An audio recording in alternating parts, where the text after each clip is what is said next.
Welcome everybody to the Chofetz Chaim Said What? And we are going to start with Q&A. One of these from my emails. Trying to think which one we should do. I'm very intrigued by this one called When We All Can't Do It. Does that sound like a good one to go with? Absolutely. Wonderful. Yep. All right. Great. Okay. Okay. I was having lunch with my three sisters one day when one sister laughingly mentioned that she'd been asked to bake a cake for a women's Malava Malka at her son's school. They clearly didn't realize who they were asking, I giggled. And here I thought everybody knows. We Weissmans, I guess is the name. We Weissmans have two left hands when it comes to baking. Was I allowed to make fun of our inability to bake? It's three sisters speaking to each other. I see. Yeah. Say why they think it would be okay, what would potentially be a problem, why it's not a problem, even though it could be otherwise. I think it's okay. Can you hear me? Yes, I can hear you just fine. Oh, okay. Because I'm using a different computer. So I think it's okay because they're joking about themselves. And I think it's okay when family does it and they all have like this acceptance with each other. I don't think she hurt her sisters. Right. So if it's something they all agree on, you know, if there was one that had like a bakery shop, that would be really bad. Right. I don't know. So it'd sort of be like if you could potentially be making fun of someone, that would be more on the side of, you know, onas devarim, right? You know, in terms of, you know, speaking negatively. And not really about someone, but just hurting someone, using hurtful words, then yeah, definitely there's potential to hurt someone's feelings and that would not be okay. But you're saying amongst family, like you all know each other, right? And I say, yeah, I mean, it's when we're saying something negative, we need to know our audience. We need to know who we're speaking to, and none of the sisters will see another sister as lesser, as family as lesser, or even I don't even think in this situation doesn't seem like anyone would be offended by these comments. It actually just seems like, you know, it's just a funny joke. They could all appreciate this about each other. Does anyone think it might be an issue? Is that what you were saying, Marla? Yes. Wonderful. Yeah. Does anyone think it might be an issue? Yeah, Daniel. I see a possible issue if one of the sisters is going on a shidduch or something, the reputation goes around, you know, so this one person is not speaking for herself, but she's speaking for three people. So it, you know, could cause problems in terms of reputation. Oh, maybe. Okay, that's for the shidduch. Right, yeah. Because we always say we don't know where the information is potentially going to go. And because it looks like these sisters are only around, like they're only talking amongst each other. And if one of them were to make the same joke outside of just the family and the three of them, it could potentially. Oh, I'm sorry. I think it's okay, this situation. I thought she was talking to someone outside the family about the family. So right. I believe it's I'm just, more flexible. Let me see this question again, just in case I misheard.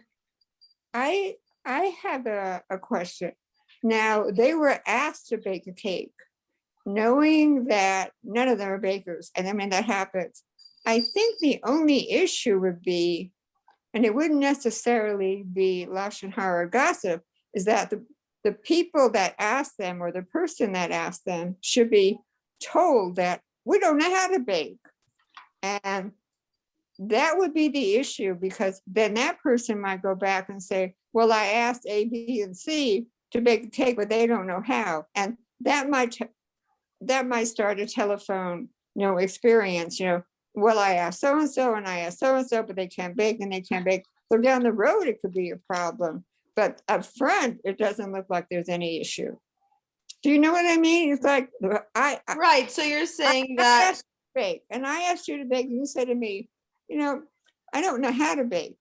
And I say, okay, that's fine. I understand. And then I move on to someone else. And it's perfectly fine, I think, for the family, the girls to talk about and not bake, because it's true. Some people bake, some people can't, some people cook. But I don't know how it affects the person who asked them and how the manner it was asked them to bake the cake. If they told them, we don't bake, we're not good at it. Oh, okay. Well, I think that amongst the sisters, they're sort of making fun of each other. I don't know if they're like absolutely terrible bakers that if they baked a cake, it would come out completely burnt or anything. And I don't think it would be potentially harmful. It looks like it's just for our Malava Malka. So really it's just like a little party. It's not like she's doing a bake sale and they're trying to sell cakes and they don't want it to go badly. It looks like she's just baking a cake because she's one of the parents and she was asked to bake a cake. So that's fine. So I don't think there's any harm, and so I don't think there is a toeles to let them know like they can't bake, or Okay. say straight up like, oh, that person can't bake. I don't think there's any toeles. I think that would just technically be negative speech at that point. I think that could be Lashon Hara for saying, oh, by the way, they can't bake, rather than, I mean, if the person wants to say, oh, like if it was a bake sale, I really don't bake very well, so I'd prefer, is there another way that I could help try to raise money for a school or for anything else? But yeah, I don't see that there's any reason on that side to say, oh, we should. It's a great question. It really is. If there's another situation, like when we're talking about, like Daniel said, a shidduch or work, or any type of situation that we do see potential harm, then there would be a toeles. In this situation, I think it's just, a little detail. But 1 second, just to go back to Daniel's point, yeah, if the sisters were talking outside or to other people and the information could get out there that, they don't bake very well, and there's maybe one of the sisters who's in shidduchim and they're dating and they're looking for someone, and it doesn't sound great that they can't bake, then probably maybe don't joke about it. If there could be someone that overhears it, and then maybe they get a call about the girl and they go, oh, yeah, I mean, they're like, oh, will she mind baking and cooking? Oh, yeah, I heard she's not really a very good baker. And then that could be a potential, that could potentially harm her chances of finding a partner, I believe. Makes sense. So yes, wonderful point. So this is the answer. The question was I allowed to make fun of our inability to bake? And the answer is yes, if you are sure nobody minds. But if someone will get offended, don't say it, which is exactly what Marla said, right? That would be the Isser of Onas Devarim. Wonderful. So yeah, if we're going to hurt somebody's feelings, don't say it's Onas Devarim. It's hurtful words, hurtful speech. But otherwise, if your family just takes it as a joke, you guys, I know with my family, we all joke around and make fun of each other, but it's totally out of love, and we don't usually get offended by it. Not usually. Okay. Alrighty, let's get to, I know it's been a couple weeks. We did a couple of Pesach classes, and now we're going to get right into Principle 4 again, because Principle 4 is fairly long, but it's really good. Wait, are we in Principle 4? Yeah, we are. I almost threw myself off for a second. All right, so Anat actually spoke to me today from Israel, from the Holy Land, and she, her mother's yurtzeit is it's either tonight or tomorrow night, I believe. So this class is in the zichus, the merit that Anat's mother, Ronit Sharlota, Bat Leo Moshe. I don't know her mother's Hebrew name, but I think that's where you're supposed to say the father's name. Okay, when it's in honor of someone who's passed. That Ronit Sharlota Bat Leo Moshe's neshama for them to have an aliyah, and may her neshama go to the highest heights of Shemayim. All right, I think I got that. Amen. All right, wonderful. So if anybody remembers, we basically spoke about somebody who is an apikoras, and someone who denies God, even though they are well learned, and it's not someone that we have nowadays. And now we have, so if someone is just not following halacha, or they're not, following the Torah, and they did before, like we say, they fell off the path, God forbid, they're usually called the tinuk shel nishba, and that is, like a child who was raised in captivity. So we're not talking about someone who, God forbid, went off the derech. We're talking about someone who really denies the Torah. They know 100% there could be a well-known rabbi, or not even a well-known rabbi, but a very learned tzaddik, and then they, God forbid, just stopped following the Torah. And I gave a little bit of background of one rabbi who was like this, who saw, who witnessed himself a boy who was climbing on a ladder to shoo away a mother bird, because his father asked him to. And to shoo away a mother bird before you take her eggs is one mitzvah where you earn long life, and the other mitzvah where you earn long life is by honoring your parents. So he saw this boy shoo away a mother bird because his father asked him to, and he fell off the ladder and the boy passed away. And because of what he witnessed, this rabbi, who actually was a well-known rabbi, completely went off the path of Torah. And he still knew very well, like he had students who he did not encourage to go off the path. He knew that was his thing.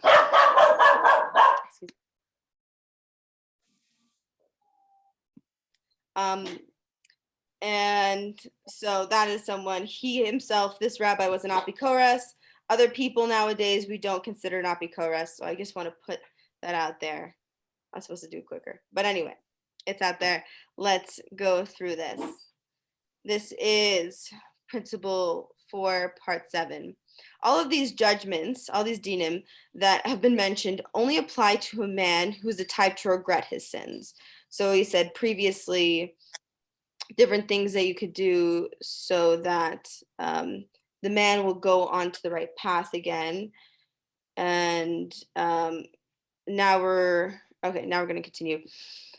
Not a man who has no fear in God and he persists in a way that is not good. Someone who is not aware of a transgression, which is an obvious transgression. So whether the sin you want to reveal is committed deliberately many times, or they committed a different sin, which everyone knows to be a sin, then it is clear that the evil inclination did not overpower him, and you may shame him and speak demeaningly of him before him and in his absence. And if he does something that could be judged in the scales of merit or guilt, he should be judged on the scales of guilt, since he has shown that he is an evildoer. Especially so if someone reproved him and he did not stop the sin, then you can expose him in public and spill scorn upon him until he returns to good. This is someone who knows exactly that something is wrong. They're not doing something wrong and they're like, oh, I'm sorry, I didn't know that this was a sin. It's like, oh, I'm sorry, you didn't know that eating a cheeseburger, let's say, is a sin. Yeah, most people know that that's a sin. So by doing something there, it's not saying, oh, he had no idea, or even something where this is saying like he's a straight up evildoer. He shows that he's an evildoer. He's done a sin over and over and over again, and someone probably has reproved him about it, or they know that he's been reproved, and he has not stopped. Then they're saying he's an evildoer, and if you're able to judge him on the scales of merit or guilt, if you see him sin, then you should judge him on the scales of guilt. Like I said, we usually don't go this route. I believe in the last class, when we were going over principle 4, so about 3 classes ago, I was saying usually we judge on the scales of merit. So, and if we judge on the scales of merit ourselves, other people, then Hashem will judge us on the scales of merit. So this is someone, it doesn't say in the Sefer Chofetz Chaim that this is an apikoros, but based on the explanation that it's giving, I believe that it is an apikoros.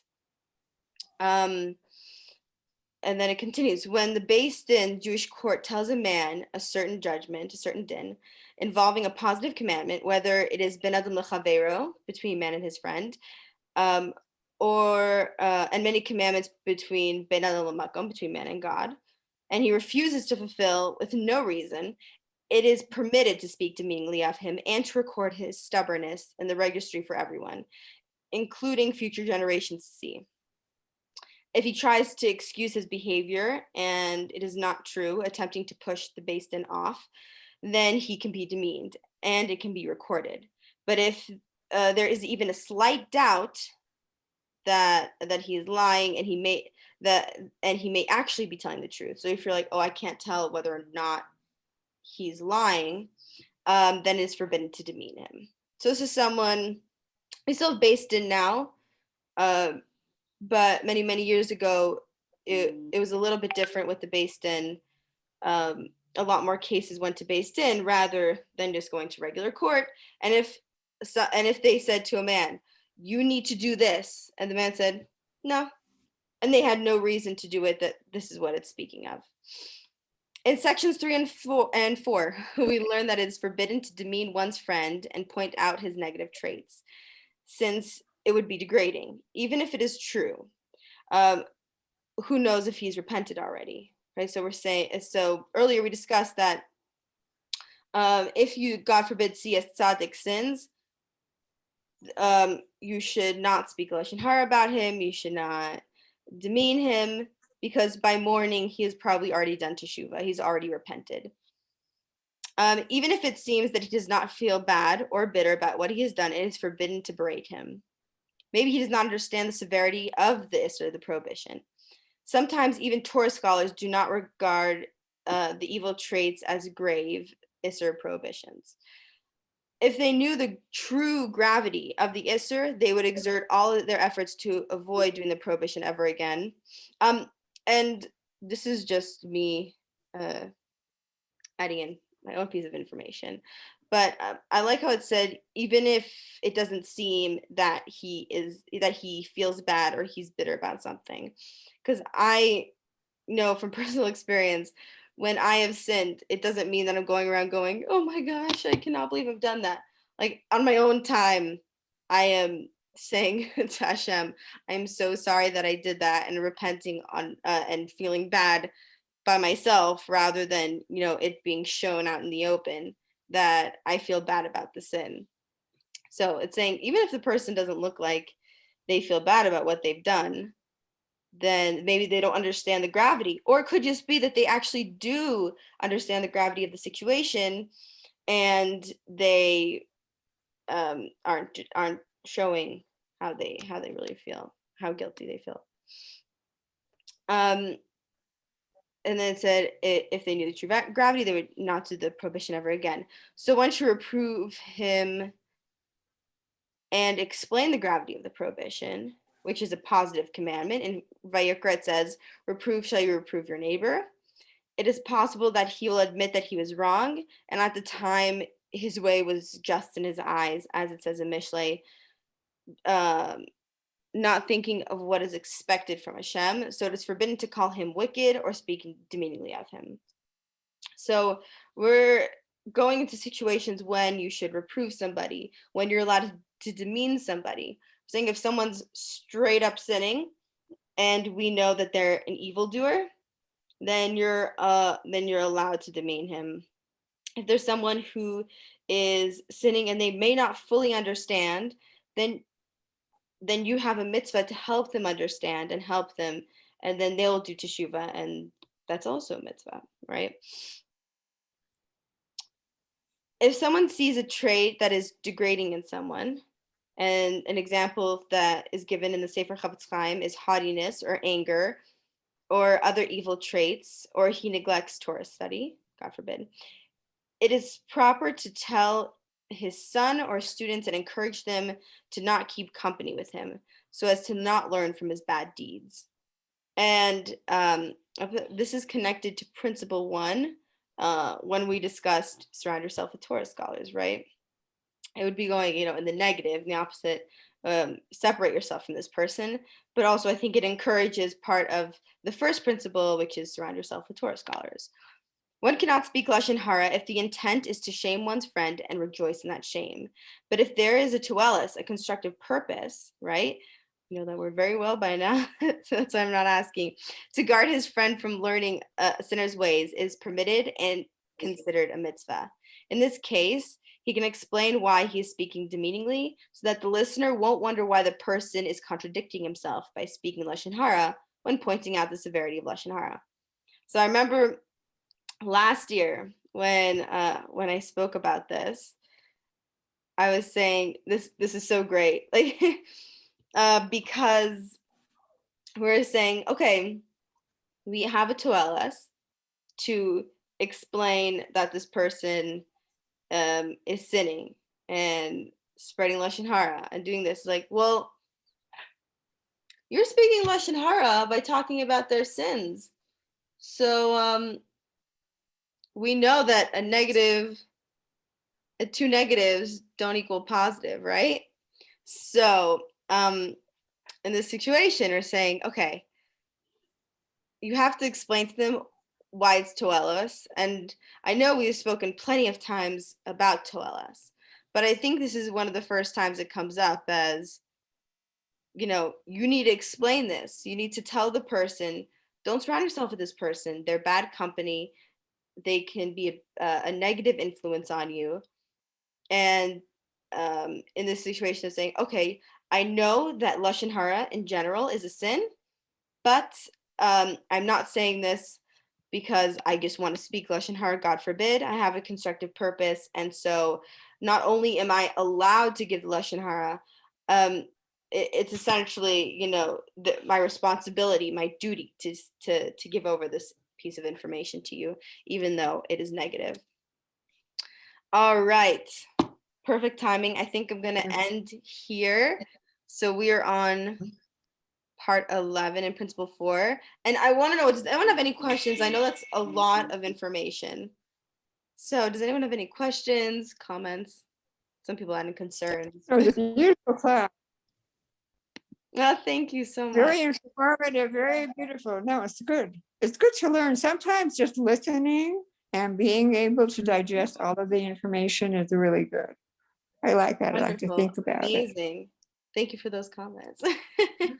Very positive. Does anyone have any questions? Like I said, I know it is a lot of information. I was trying to get it, trying to say as much as possible because I realize we don't have so much time. Someone asked me once if I was going to do an hour class. I'm like, oh, maybe one day we'll have an hour class, but I think it's a lot of information. I think it was just right. Oh, thank the way you. it was. Yeah, very nice. Wonderful. Thank you so much. Okay, amazing. I'm so glad that you guys enjoyed it. And I think the lesson I could just give out for today is don't demean your friends and surround yourself with good people so you don't need to worry about all of it. And everybody should learn how to bake a cake. Exactly. And everyone should learn how to bake a cake because you don't want that getting out there. You don't You want never that know. part of your reputation. Exactly. Never know where that information is going to go. Wonderful. And you don't Thanks, even have everybody. to tell them if it's a cake mix. No one has to say it has to be from scratch. So it could be a cake mix as long as it's kosher. So that would be okay too, right? Yeah, Exactly. Duncan Hines, that's right. Exactly. We love our Wonderful. Duncan Thank Hines. you. Thank you so much, Marla. Thank you, Daniel. Thank you, you. Kelly. Thank you, Circa. Thank you, Mom, Dad, Shmizel. Thank you, everybody, for joining. I always appreciate you guys in my class, and hopefully we have a lot more to learn next week. All right. And I Very just want to nice. say one thing. I really love the class and I love the way you present it. And I love all the people that are on here because they're always so positive and they give good information on their feelings, whether they're, it's just good. It's Yeah, good. Baruch Hashem. I feel the exact same way. The reason I don't really like to speak in public or anything, but just knowing that you guys are in the class and I get, it's very nice. So thank you.